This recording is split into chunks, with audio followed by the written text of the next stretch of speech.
凛の守る封印には同じ形の模型がある。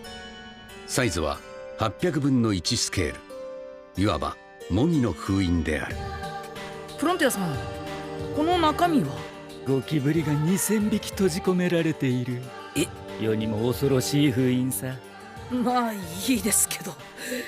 ではこれを第三者が強制的に解除することは可能ですか？この旗の部分に封印を持続させるアンテナのような役目がある。これを破壊すれば中身は飛び出すだろうな。そうですね。リンさんもそう信じて800年封印を守ってきてた。しかし、おいおい、ゴキブリが飛び散る。真の結果はこうです。殲滅。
正確な死因は餓死です。効率付けで仮死状態保存とはわけが違うんです。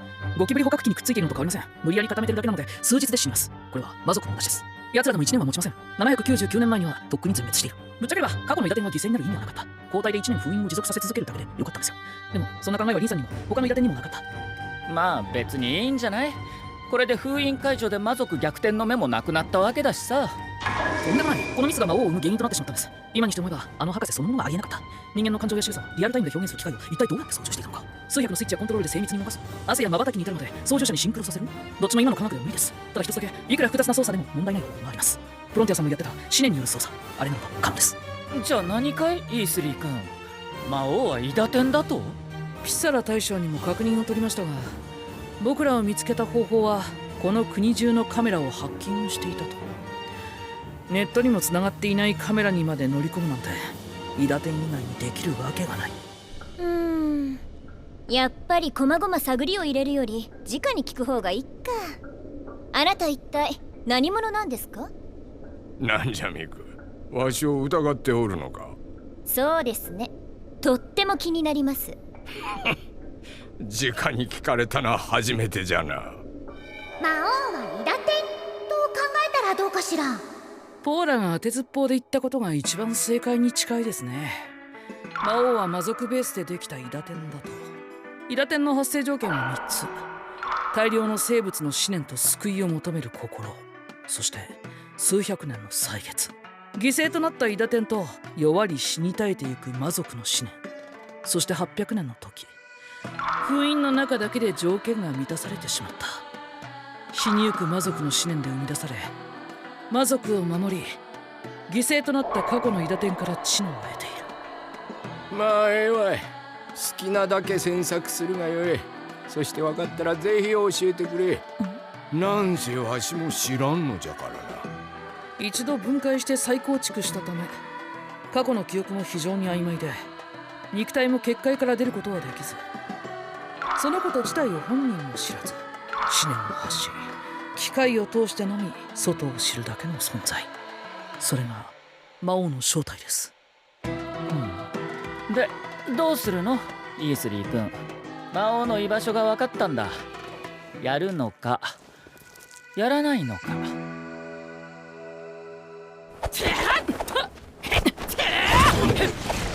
早いだが軽い。この体勢なら私が一方的に攻撃できる上、あなたは脱出する力もないから終了ね。まだ終わってない。いや、もう詰んでるんだって。反応とスピードは悪くねえ。だがそんな攻撃いくら当てても効きはしねえぞ。これでどうだ。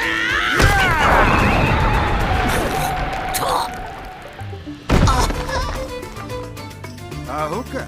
いくら早くても一直線に突っ込んでくりゃカウンターくらい簡単に合わせられるんだよ。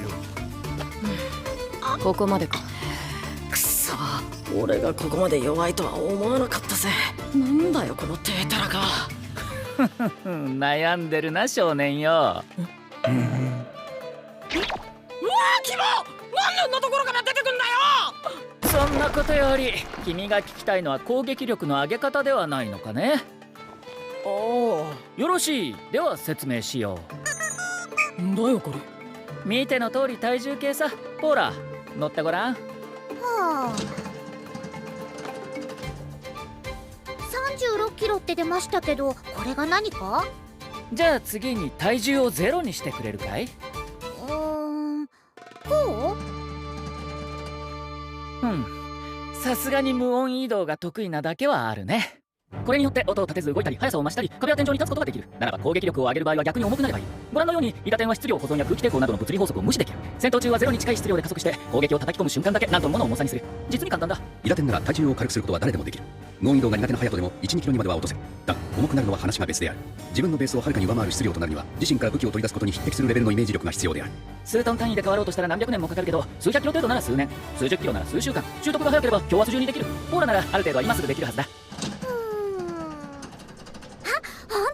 90キロまで増やせた。よし、俺もやってみよう。元は65か。そして重くなる。ちっとも変わらねえじゃねえか。そりゃ力んでるだけだからね。イメージするんだよ、イメージ。じゃあこの方法で。いいかい隼人君。今君の足と地面の間にかかっている負荷を覚え、今の重さを自分の重さだとイメージするんだ。フロンティアさん、おう、イースリー君。ゾブル襲撃まで1週間足らず、こんな特訓して効果ありますか？まあ効果がなければ今回の戦いには使わず気長に育てるさ。いずれ来る魔王との戦いのためにね。やるのかやらないのか。やめておきましょう。多数の魔族とイダテンが混ざりできた相手、あまりにも強さが満ちすぎます。私と師匠の2人でも危ないと？単純に勝てるかどうかわからないんです。ただ確実に言えることは、魔王はあの中で力を蓄えているわけではない。つまりいくら放置しても強くなったりはしないんです。要するに厄介な問題は先送りして、増えた時間でじっくり対策考えようと。あまり私の趣味じゃないね。戦いたいなら止めませんけど、封印を解かせてくれってプロンテアさんがリンさんを説得してくださいよ。それに封印がなくなるとリンさんも自由に動くようになりますよ。そうだな、万全を期すためにここは時間を取ろうか。とは言ったものの、いずれは必ず魔王と戦う時が来るか。僕も修行しなくちゃダメかな。めんどくさいな。研究してたい。おいこら、一体いつまで持ってればいいんだよ。君の体がその重さを記憶するまでさ。岩を持っているなんて言葉が出るようじゃダメだね。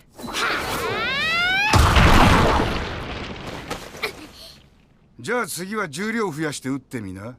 どのくらい変わるのか見てやるよ。36キロが90キロになるんだから倍以上にはなるはず。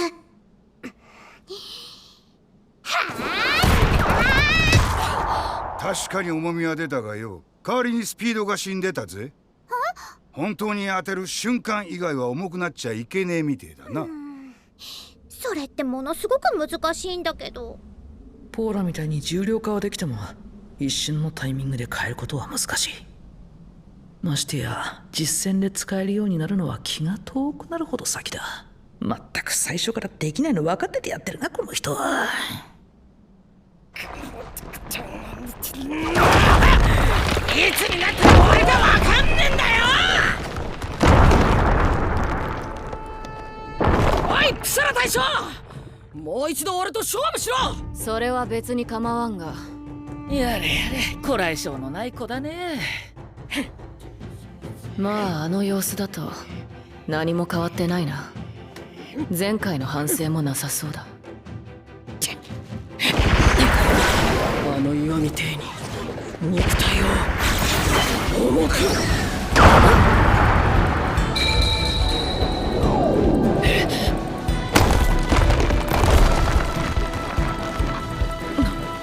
なんだったうわすげえ。本当にマジで威力が跳ね上がってやがる。フロンティアさん、あんたすげえよ。どうも。なんで次は俺が相手だ。さっきの一撃が偶然じゃないと証明してみせな。上等だ、かかってきやがれ。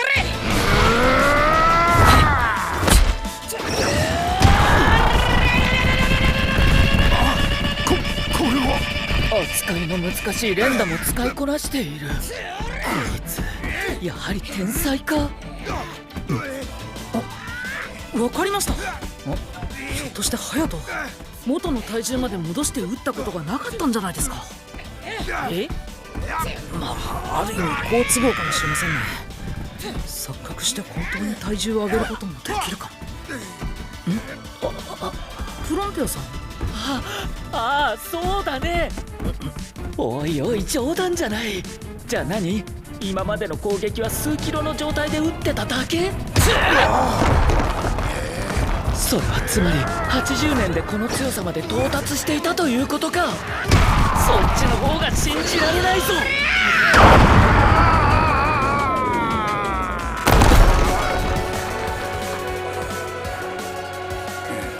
やるな。完璧じゃねえか。お前の勝ちだ。よっしゃこれが純粋に力を求め育った伊達天の力か。よし、次は3人同時だったな。休まずやれるか、2人とも。いや、その必要はないよ、隼人君。私が相手になろう。岩を持ってどうこうよりこっちの方が隼人君に向いてるだろう。普通に戦いはするが一つハンデをあげよう。私は君の攻撃を一切かわさない。その上で私にダメージを与えてみるがいい。くそ、てめえのこと少しは認めるけどよ、腹立つ野郎なことに変わりはねえな。なめんじゃね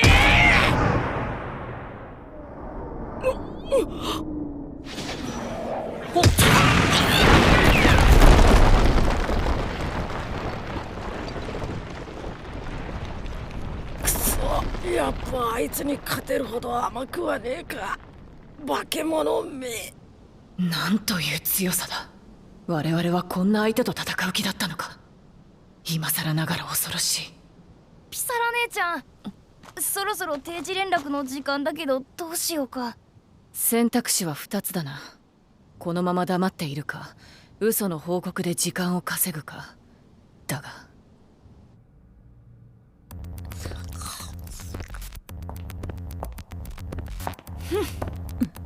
これだけ見るとほんと大した相手に見えないわね。なんか変な違和感感じるのよね、この子の弱さ。本当はもっと強いのに、それに本人も気づかず戦ってるみたいなさ。じゃあもし仮にそいつが実力を発揮したとしたら、私とどっちが強い？それでもブランディには勝てないんじゃないかな。そうよね、当然よね。ただしブランディ以外はみんな負けちゃうかもね。いや、この様子だともうすでに負けてるかも。それはどういう意味？ピサラたちから来るはずの定時連絡が3人とも全く来ないわ。下手な嘘はミクに全て見抜かれる。このまま黙っている方が賢明だろう。あの3人もうやられちゃった？いや、これはどっちかといえば捕らえられて情報絞られちゃったかしらね。まさか、もし捕まってもネプトやピサラが簡単に口を割るはずが。コリー君、あの子なら捕まえて拷問にかけたら口を割ると思うけど、コリー君を拷問にかけて、ピサラも性的にはおぼこだし、ネプトもそれはそれで、超やりたい。ブランディ、このままだと頭が働かないので、ちょっとトイレ休憩に。トイレに行くのになんでその手に持ってる卑猥なものがいるわけ？ああ、じゃあしてきます。はっきり言わないでちょうだい。ったく、品性のかけらもないんだから。しかしあの3人が。魔王様、あなた何か進展は？ダメじゃな。ネプトたちとも全く連絡が取れんし、これはもうダメかもわからんね。ニッケルのおらぬ今、守りの要はお主しかおらん。よろしく頼むぞ、ブランディ。はい、お任せください。おいミク、何か情報は？ミクがこんな真剣な顔に。やはりそれほど深刻な状況ということか。ただの賢者タイムである。ほら、暇なら僕とサラバイルに行かないか。あそこの人間の説得をするのは一人より二人の方が効果的だからね。別にいいけど。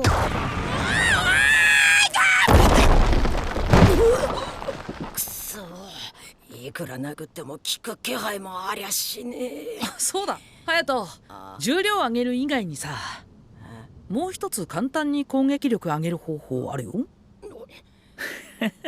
何を入れ知恵されているのかな。なんだい一体、回りくどい呼び方で。何か用？母さん、私があなたたちを集めたことは誰も知りません。単刀直入に言うわ。あなたたち3人は今すぐこの国から逃げなさい。逃げる際には好きな魔族の子1人連れて行くこと。何か質問は？何のため？そしてこそこそやる理由は？魔族の滅亡を防ぐため。現状ネプトラ3人は捕らえられ、いつ情報が漏れるかわからない以上、独断で内密に動くしかありません。なんで私たち3人なの？まだ兄様も姉様もいるじゃない？それは私が実際に産んだ子はあなたたち3人だけだからよ。ちょっと何がおかしいの？いや、ごめん。母様、さっきから魔族の滅亡とか情報漏れとかそれっぽい理屈つけてるけど、要するに自分の子供逃がしたいだけなんだなって思ったの。普段はめちゃくちゃ放任主義なのに。意外と小煩悩なところがあるんだね。知らなかったよ。うるせえ！さっさと国を去れ！ぶっ殺すぞ！わかったよ母さん、逃げるよ。逃げますよ。もう母さんも無理はすんなよ。お気をつけて。ええ、あなたたちも気をつけて。小煩悩なところがあるなんて知らなかったか。私もよ。ほらエルランディア、大旅行だ。お前も来いよ。あたいはあんたと違って忙しいんだよ。てめえの節操のない下遊びに付き合ったらあらっかよ。いいから来い。ブランディ王妃の直命だ。あいつらは単なる踊りだ。遊びじゃなさそうだな。何バズ、話って。その他な。事情を話すべきか。いや、告白して OK もらう方が自然か。おや、どうしました？ラキお嬢様。お願い、私を連れて逃げて。ほ？ああ、どんどん絶望的になっていく。私まだ死にたくないんだけど。ああ、逃げたい。逃げたい。神よ、見ておられるのでしたら、どうか我らをお救いください。経験なる神と諸君、世界は救済を必要としているのです。軍事力による暴虐の限りを尽くすゾブル帝国、神への感謝を忘れ凶楽の限りを尽くすホタエナ。彼らは神を冒涜する悪の存在である。我々は彼らを救済してやらねばなりません。そう、死という名の救済を、もはや彼らの魂は我々神の使いによる浄化でしか救われません。悪魔に救済を、悪魔に浄化を。限りある富と資源は神でもない権力者などが独占していいものではありません。それらを管理するべきは神の使いである我々のみに許された行いなのです。なんじゃ噂には聞いてたけどひどい説法だな。要約すれば自分たち以外の権力者は許さないだろ。何を言うか不届き者め。なんだお前らは。はじめまして、こんにちは。神様です。